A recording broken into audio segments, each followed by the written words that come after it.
Estamos de volta com mais um podcast nosso. Hoje vamos falar sobre redação? Redação, adoro começar no susto, assim. Mentira, ele sabia do tema, ele sabia. Podia não lembrar, mas ele sabia. A gente tá numa linha aí falando de Enem e hoje a gente vai falar sobre redação, que é uma parte fundamental da prova. Importantíssima. Muito importante. E a gente estava falando no último, a gente até deu uma palhinha do que a gente falaria no final do último, e a gente estava falando que a redação do Enem não é como qualquer outra escrita, né? Não, na verdade ela é um tipo muito específico de escrita. A redação do Enem, ela te pede um tipo de texto, que todo mundo já sabe que tipo de texto é esse, né? Então você pode se preparar de uma maneira bem específica, e isso tem gente que gosta, né, porque facilita o trabalho de preparação, mas tem gente que acha que isso empobrece um pouquinho o trabalho de redação no ensino médio, porque acaba ficando muito voltado para uma coisa só, né? O pessoal até fala do caveirão, né? Que é aquele modelão da redação onde você insere quase qualquer coisa e dá uma nota boa naquele negócio ali. Fica muito como se fosse um esqueleto e você só vai botando as coisas prontas que você sabe que você tem que botar ali? Porque como você já sabe o tipo de texto, né? Aí a gente pode falar dos elementos que são mais comuns e que são importantes, mas você já sabe o tipo de texto. Você já sabe que esse texto ele precisa de uma proposta de intervenção no final. E você já sabe mais ou menos a quantidade de linhas e que, obviamente, esse texto precisa ter introdução, desenvolvimento e conclusão. Para você fazer isso em poucas linhas, sobra pouco espaço para inventar, para criar, para fazer algo diferente. Então, óbvio que os exemplos vão ser diferentes, os argumentos vão ser diferentes, a qualidade da escrita até vai ser diferente, mas as redações acabam ficando um tanto parecidas, né? No último também a gente falou sobre que o modelo da prova, que você tinha conversado até com alguns professores, que possivelmente o modelo da prova ia mudar, não o modelo, né, mas o tipo de questão que caía na prova, o tipo de coisas que iam cair na prova, podia mudar devido ao governo e tudo mais. Você acha que isso também vem para a redação? Com certeza, né? A gente está tendo aí agora algumas mudanças no Ministério da Educação. A gente teve a saída do Abraham Weintraub, e aí teve essa sucessão de tentativas aí de novos ministros, né? Ainda não está consolidado o que vai acontecer, mas a gente teve lá atrás, no início desse governo, o Ricardo Vélez, né? Mas desde aquela época, o que parece pra gente, né? E isso vem se confirmando. A prova de 2018... ela foi uma prova muito peculiar no sentido do tipo de questão que caiu ali, né? A gente viu questões falando sobre Pajubá, a gente viu uma série de questões que causaram um pouquinho de polarização, se elas caberiam ou não naquela prova.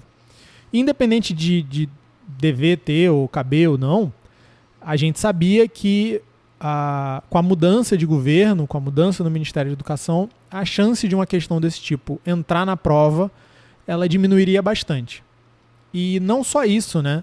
Foi dito pelo próprio Ministério na época que a prova ela se tornaria uma prova muito mais atrelada ao conteúdo do que tratando de questões contemporâneas, de questões ideológicas e tal.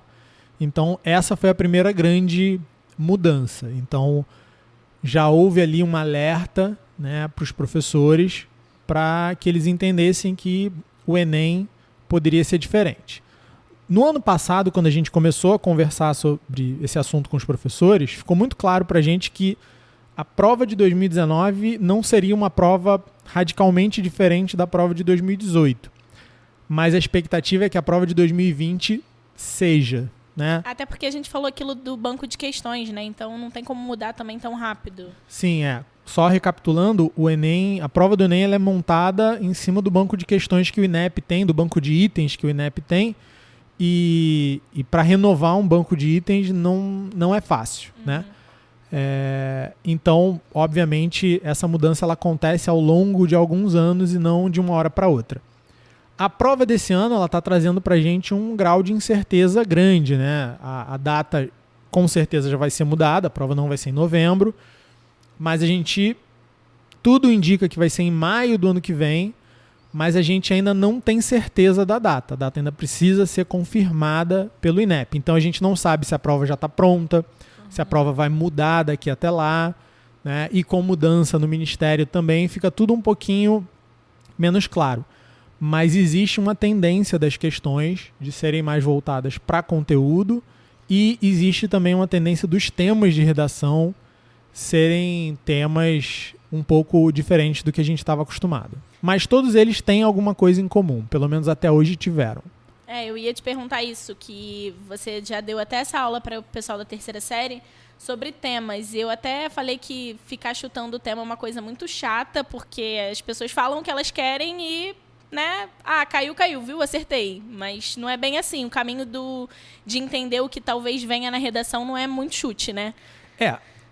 A gente tem um monte de professor de redação, de português aí, que eles fazem o seguinte.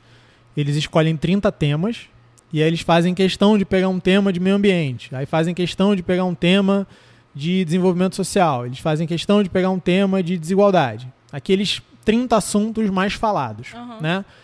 E aí cai um tema fatalmente próximo a algum dos que eles escolheram ao longo do ano e ele chega lá, quando sai a redação, ele fala: "Ih, acertei o tema". Acertou nada.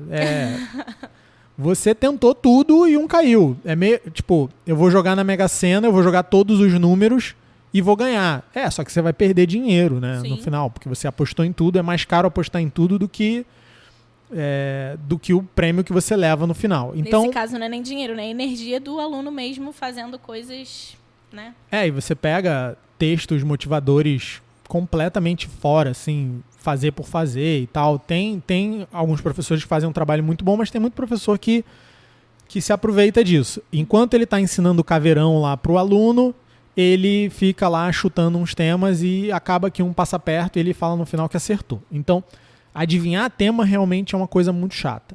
Mas a gente pode entender como é que a banca pensa e aí utilizar um pouco desse raciocínio para se preparar, né? O que a banca tem feito nos últimos anos? Tem sido utilizados ações do próprio governo como motivadores da redação, né? Então, eu lembro que teve um ano que foi um aniversário centenário, se eu não me engano, de uma instituição que cuida de surdos aqui no Brasil. E o tema foi 2017, a problematização para a formação educacional. Desafios para a formação educacional e falava sobre inclusão de pessoas com deficiência auditiva, né? Ano passado, alguns dias antes do Enem, uma semana antes do Enem, a gente teve o lançamento de um programa que já estava anunciado do MEC, de incentivo ao cinema, né? E o tema foi também acessibilidade no cinema aqui no Brasil, alguma coisa do tipo. E por aí vai. Se você pegar ao longo dos últimos anos, sempre tem uma ação do governo que acontece naquele ano ou muito próximo da prova que vai acabar coincidindo com o tema da prova. Então, o site da EBC é um bom lugar para a gente começar. O site da Empresa Brasileira de Comunicações é um bom lugar para a gente começar a procurar ali notícias sobre ações, principalmente do Ministério da Educação, porque a chance de uma dessas ações ser mencionada no tema de redação parece ser bastante alta. Foi o que a gente teve nos últimos 3 ou 4 anos, se eu não me engano. E às vezes pode até estar num próprio texto motivador, né? Daí, o texto motivador sair daí. Com certeza, com certeza. Se você tiver um tema como esse, um dos textos vai ser lá a notícia de capa do site da EBC, muito provavelmente. Agora eu vou perguntar uma coisa que não é diretamente a redação do Enem, mas tem a ver com escrita. O que um bom leitor influencia ser um bom escritor? Nesse caso, na redação do Enem, a gente já sabe que não é escritor em si, a gente sabe que tem um esqueleto lá da prova, mas o que uma boa leitura influencia nisso? Eu acho que pode até influenciar. Eu acho que um bom escritor, ele consegue tirar 1.000. E eu acho que um cara que se prepara só para aquela redação, ele vai ter dificuldade lá na frente para escrever outros tipos de texto. Então, se você me perguntar se eu prefiro trabalhar a minha escrita de uma maneira mais ampla ou se eu prefiro focar na prova do Enem, eu te diria que até 6 meses antes da prova eu trabalharia minha escrita de maneira mais ampla e ali nos últimos meses eu faria 2, 3 ou 4 redações naquele modelo para realmente estar afiado naquele tipo de texto. Mas se eu fiz se eu tive uma boa educação, principalmente uma boa educação literária até aquele momento, eu me sinto completamente capaz de fazer bem aquela prova, né? E aí a gente entra naquela ideia, como é que eu faço para ter essa boa educação literária, né? E aí sai um pouco da nossa zona de conforto. O aluno hoje do ensino médio, ele lê muito aquilo que ele é obrigado a ler. Sim. Né? Ele lê alguns clássicos da literatura brasileira, principalmente no ensino médio, e ele lê algumas coisas que não fazem muito sentido para ele naquele momento. Né? O currículo de Sociologia e Filosofia, ele traz alguns autores muito sofisticados, de uma maneira muito simplificada, onde se o aluno for tentar ler algum livro daqueles autores, ele vai ter muita dificuldade. Sim. E se ele pegar aquilo simplificado como só por cima, ele não vai conhecer verdadeiramente aquele autor.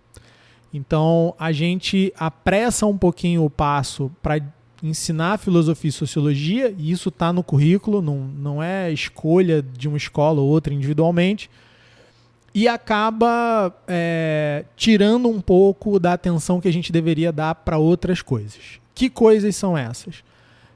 Uma criança, um adolescente, eles deveriam estar lendo muita ficção, eles deveriam estar lendo livros bons, né? Sair um pouquinho dessa... Eu já acreditei nisso, né?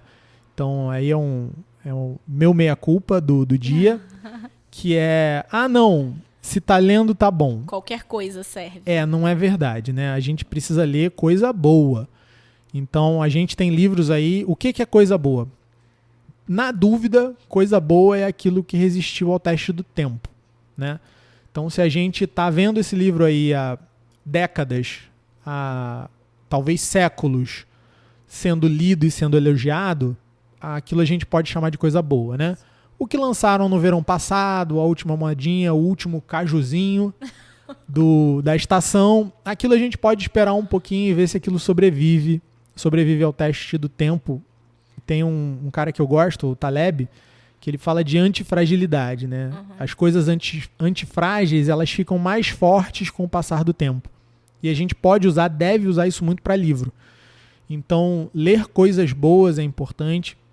E principalmente nessa faixa etária, né, até lá os 15, 16 anos, focar muito em ficção. A ficção, ela ajuda a gente a criar um imaginário, a enxergar as coisas de uma outra forma, desenvolver nossa imaginação, desenvolver nossa capacidade de compreensão e interpretação. Isso é muito importante para quem em algum momento pretende escrever.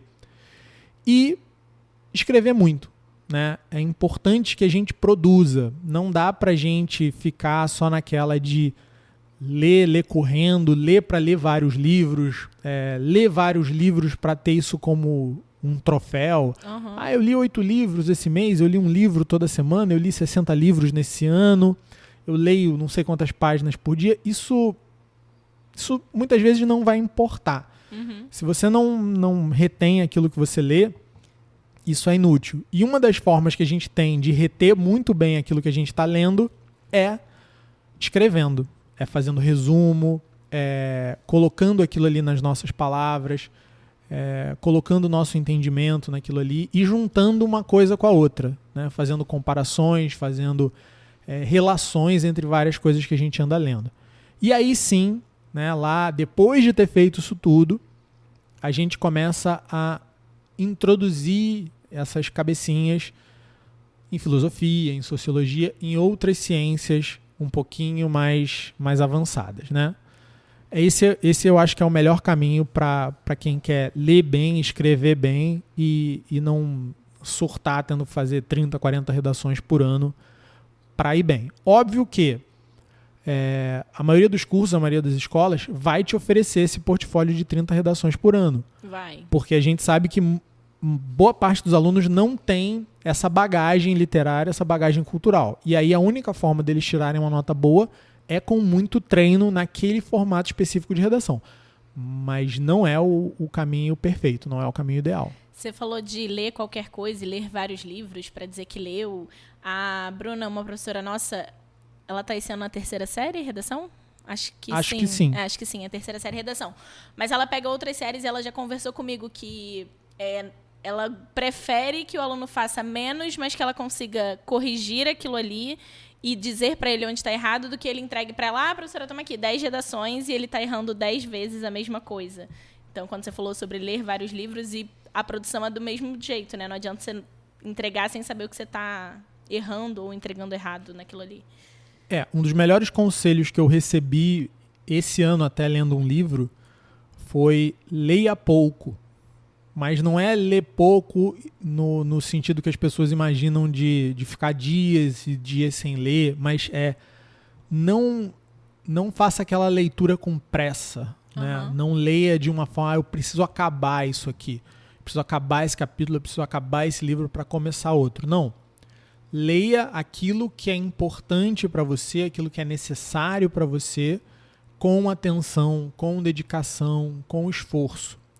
E escreva, né? Essas coisas precisam andar juntas. Nem que seja... a gente pode até fazer um episódio mais pra frente de mapa mental, porque eu vejo muita gente fazendo mapa mental, um mapa mental lindíssimo, mas é um mapa mental inútil, que não serve para o propósito dele, né? Então, nem que seja fazer um bom mapa mental, como resumo daquele teu livro, isso ajuda. Né? Mas simplesmente ler, terminei, joga na gaveta, põe na estante, e lê mais um, e lê mais um, e lê mais um, e não produz nada em cima daquilo, não faz muito sentido. Uma coisa que você falou sobre leitura também, sobre filosofia, sociologia, eu estava vendo esses dias que adaptações de livros clássicos, elas servem até um determinado ponto, né? Que não adianta também a gente trabalhar, mas eu li a adaptação do livro tal. Se ela é uma adaptação, alguma coisa ali pra frente você vai precisar e você tá perdendo. Eu descobri que eu era burro há muitos anos atrás. Momento confessionário. Momento confissão, Eu descobri que eu era burro há muitos anos atrás, numa Bienal. Eu tava ali, sei lá, época de faculdade já tinha lá meus 20 e poucos anos. E eu achava o máximo aquela galera que lia coisas difíceis, né? E aí eu fui na Bienal, comprei um exemplar da Ilíada e da Odisseia. Falei, agora ninguém me segura. Agora eu vou ser culto. E cheguei em casa e não era uma versão adaptada. Eu nunca tive uma experiência tão ruim e tão rápida com um livro. Eu li 2 páginas, eu entendi 0 do que estava escrito naquelas 2 páginas inteiras. Fechei, é um box, né? Tá lá em casa até hoje. Eu ainda não peguei, tô traumatizado ainda. Tô com medo. Peguei, fechei e falei, eu não consigo. E eu já tinha lido textos, né? Você tem textos antigos. Meu pai lia algumas coisas selecionadas, né? Do Lusíadas para mim, da Lírica, do Camões. E a gente tinha algum contato, né? Na época já, meu pai já tinha... Não, meu pai não tinha morrido ainda, ele estava vivo ainda. Mas eu peguei essas coisas para ler e apesar de já ter tido algum contato com poesia, cara, aquilo ali para mim foi surreal. E aí desde então eu falo, cara, eu preciso melhorar e ainda não tive coragem de abrir aqueles livros de novo. Vou tentar em algum momento aí. Já tinha lido traduções mais antigas da Bíblia, que tem um vernáculo um pouquinho mais complicado, um português um pouquinho mais difícil, mas ali deu para ver claramente que existem diversos níveis de literacia. Eu já estava na universidade, eu já tinha aula na universidade que era em inglês, eu assistia, o livro estava todo em inglês, não tinha tradução, tinha que que ler em inglês e fazer a prova em português. Eu já lia bastante coisa em português. Li algumas coisas clássicos da literatura ao longo da faculdade, né? Li Smith, li Marx, li Hobbes, li Locke, li um monte de gente. Mas quando eu peguei aquela versão, cara, eu falei, não dá. Então, um bom caminho, um possível caminho, é pegar uma versão adaptada de um livro desse e ler. Isso é muito legal para criança. Sim. Até, né? Mas a gente pode até usar isso como um caminho. Mas né? não... Você pode, por exemplo, se você quiser ler Shakespeare, né? Você tem... se eu errar aqui, eu vou botar na descrição do podcast o nome certo, mas se eu não me engano é Bárbara Eliodora, que é uma estudiosa brasileira que fala muito de Shakespeare. Se eu errei, me desculpem, vai estar na descrição o nome certo. Mas se tiver lá, eu vou falar que eu acertei o nome dela. Que ela fala muito bem sobre Shakespeare e é recomendado ler ela antes de tentar ler Shakespeare, porque o nível de leitura é bem diferente, realmente. Não é todo mundo que vai entrar ali e vai sair vivo, não. Das adaptações dos clássicos. Pra gente voltar um pouco pra redação do Enem, não me xinga. Eu não combinei isso antes. Chuta alguma coisa mesmo sendo chato? Chutar? Chuto, vamos chutar. Olha só.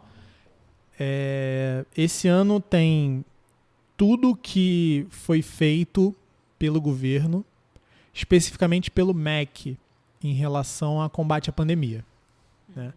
Muitos hospitais universitários foram utilizados, então não me surpreenderia se falasse alguma coisa em relação ao papel desses hospitais universitários na saúde como um todo.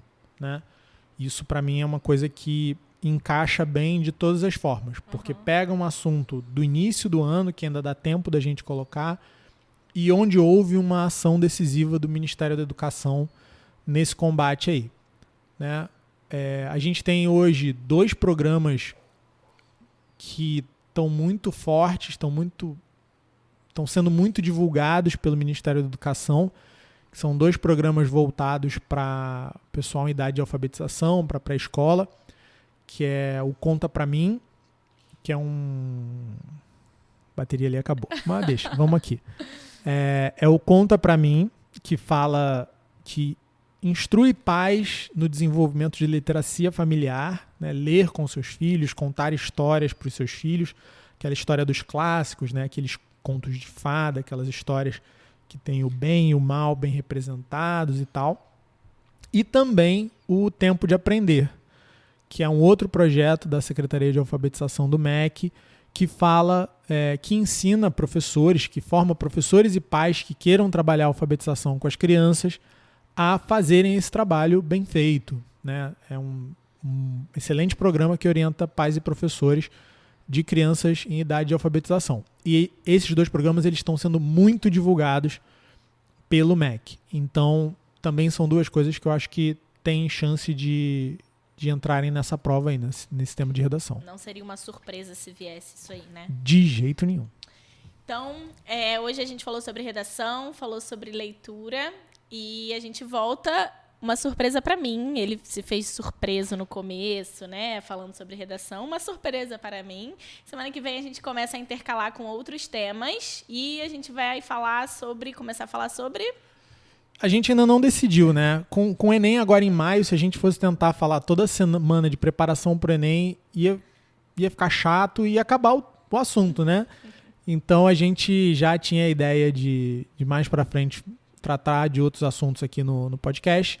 Então, a partir da semana que vem, a gente deve falar de alguma coisa voltada à educação infantil, alguma coisa bem legal aí que a gente vai pensar e falar de outros assuntos ligados à educação também, mas intercalando. Aí na outra semana a gente volta, fala mais um pouquinho de Enem, porque provavelmente essa prova só vai vir em maio do ano que vem mesmo.